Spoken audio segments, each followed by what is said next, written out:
Martin Luther King Jr. was born on January 15, 1929, in Atlanta, Georgia, to Reverend Martin Luther King Sr. and Alberta Williams King. Growing up in a middle-class African-American family, King was immersed in a world of faith and activism.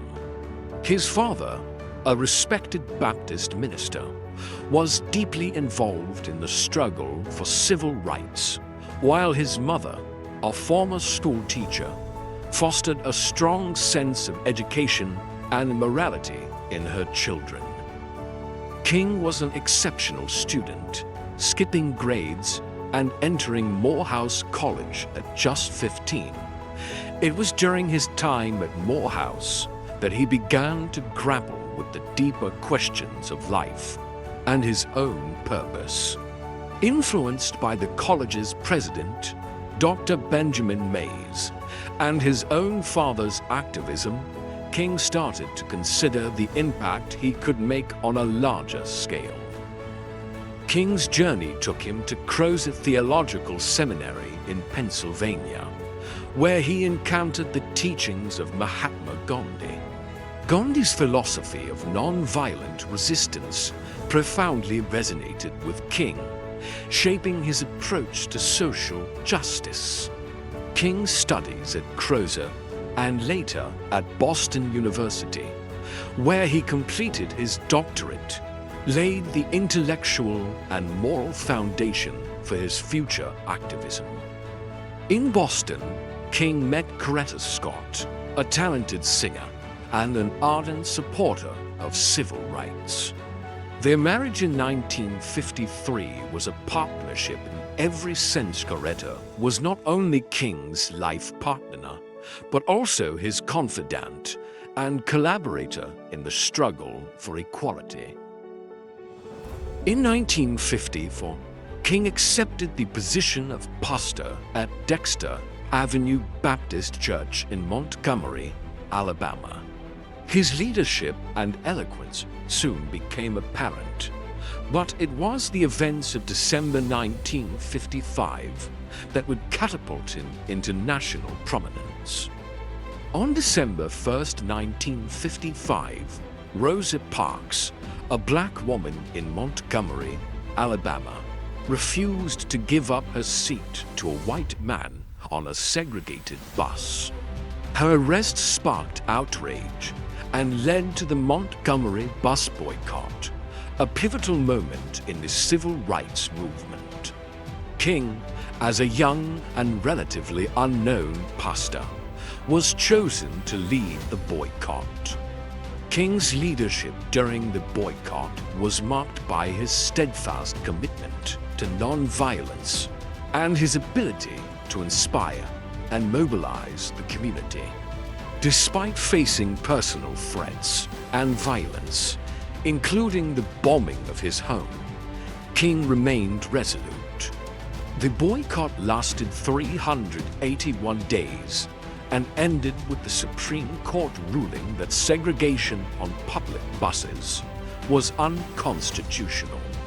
The success of the Montgomery bus boycott marked the beginning of King's national prominence. He emerged as a leading voice in the struggle for civil rights, advocating for equality through peaceful resistance and civil disobedience. In 1957, King, alongside other civil rights leaders, co-founded the Southern Christian Leadership Conference (SCLC). The SCLC aimed to harness the power of black churches and their congregations to advance the cause of civil rights through nonviolent means. King's role as president of the SCLC solidified his position as a central figure in the movement. The Albany Movement in 1961, one of the SCLC's early major campaigns, sought to desegregate the city of Albany, Georgia. Although the movement did not achieve all of its goals, it provided valuable lessons in strategy and tactics. King's experiences in Albany emphasized the need for greater coordination and planning in the fight for civil rights. In 1963, King turned his attention to Birmingham, Alabama, one of the most segregated cities in America.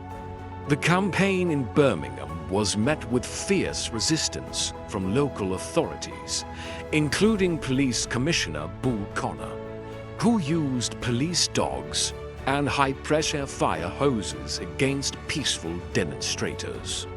The brutal images of violence captured national attention and generated widespread support for the civil rights cause. While in jail, King penned his letter from Birmingham jail, a powerful and eloquent defense of civil disobedience and a critique of the white moderates' call for patience. The letter became a seminal document in the civil rights movement, articulating the urgency and moral imperative of the struggle for justice.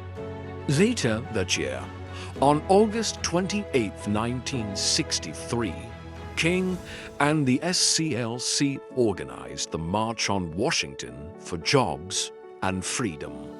It was one of the largest rallies for human rights in United States history, drawing over 150,000 people from diverse backgrounds.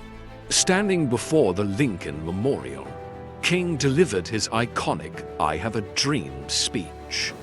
His words, "I have a dream that my little children will one day live in a nation where they will not be judged by the color of their skin, but by the content of their character," became a rallying cry for the movement and a testament to his vision of a racially integrated and harmonious America.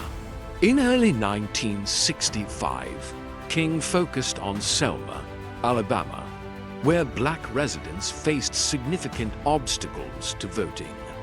The Selma to Montgomery March became a crucial campaign in the fight for voting rights. The first march, known as Bloody Sunday, saw protesters violently attacked by state troopers as they attempted to cross the Edmund Pettus Bridge. With significant victories achieved, King shifted his focus to economic justice. He launched the Poor People's Campaign, which sought to address economic disparities and advocate for poor people of all races. King's vision extended beyond racial equality to encompass broader issues of economic and social justice.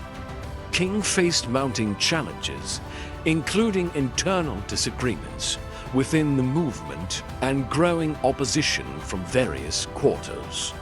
His outspoken criticism of the Vietnam War and the government's economic policies drew both praise and ire.